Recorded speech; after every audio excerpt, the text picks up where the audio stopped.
Hello amazing people and welcome to So This Happened, your one-stop spot for all the drama, the buzzbuzz and everything in between. My name is Margaret Isazua and today I've got three major headlines shaking things up. First, we dive into Senator Natasha Akpoti-Uduaghan's suspension from the Senate. Next, Messi Chinwo taking legal action against very dark man, suing for defamation and demanding a whopping 1.1 billion naira in damages. And finally, the shocking revelation in court that ex-minister Mamman allegedly bought a house in Abuja with 200 million naira in cash. Now, as per our usual tradition, story. Oh yeah, once upon a time. Oh yeah, let's go. So my people, drama is unfolding in the Senate as the Senate has officially suspended Senator Natasha Akpoti-Uduaghan for 6 months, citing misconduct and her refusal to appear before the Ethics Committee to defend the allegations against Senate President Godswill Akpabio. Now, alongside the suspension, her salary and security details have been withdrawn and she has been directed to issue a formal apology to the Senate. Now, during the plenary session, several senators criticized Natasha's conduct, arguing that her approach was inappropriate for the legislative chamber. They emphasized that while lawmakers have the right to bring up grievances, the Senate is not a place for making accusations without following due process. Now, some senators also questioned why she made such serious claims publicly instead of addressing them through internal legislative channels.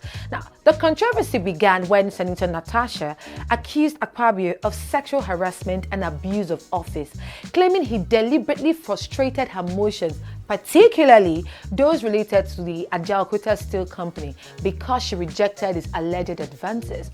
She also alleged that Akpabio called her a nightclub girl during a Senate session, a remark he later apologized for. However, the Ethics Committee led by Senator Natasha Akpoti-Uduaghan found her guilty of misconduct after she refused to appear before them despite multiple invitations. This refusal, according to the committee, was a direct challenge to the Senate's authority, leading to the recommendation for suspension. Now, with her suspension now official, the Senate has made its stance clear. Allegations must follow due process and lawmakers must respect Senate proceedings. But beyond that, this situation raises deeper questions.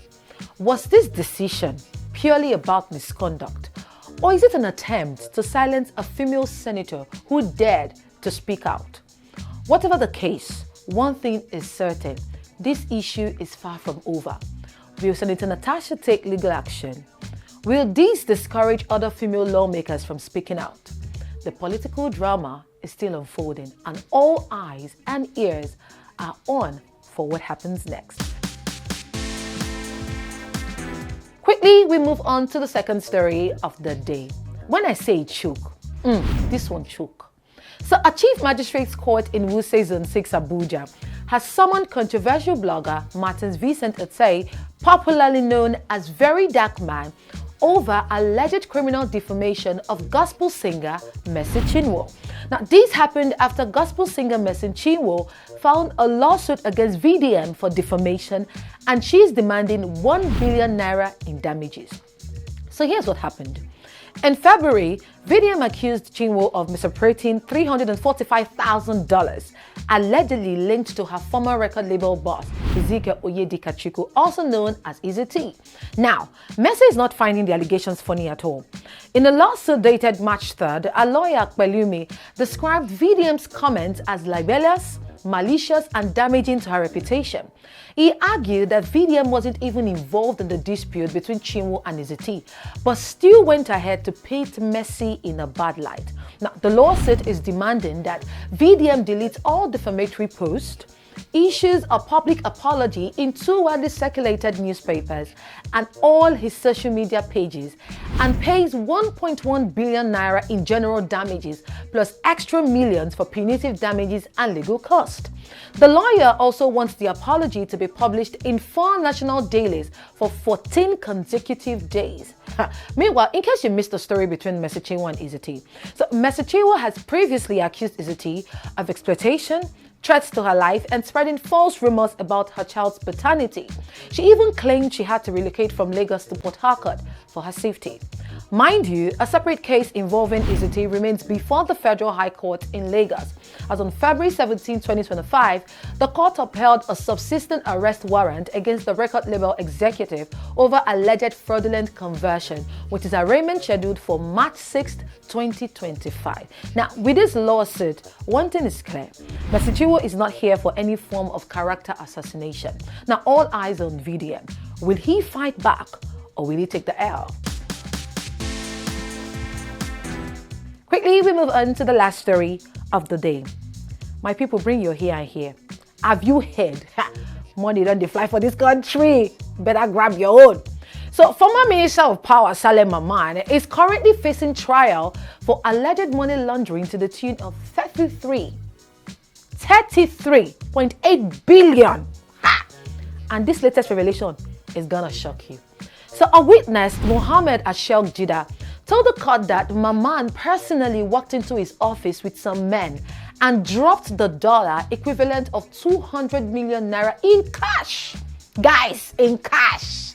For a 5-bedroom property in Wuse, Abuja.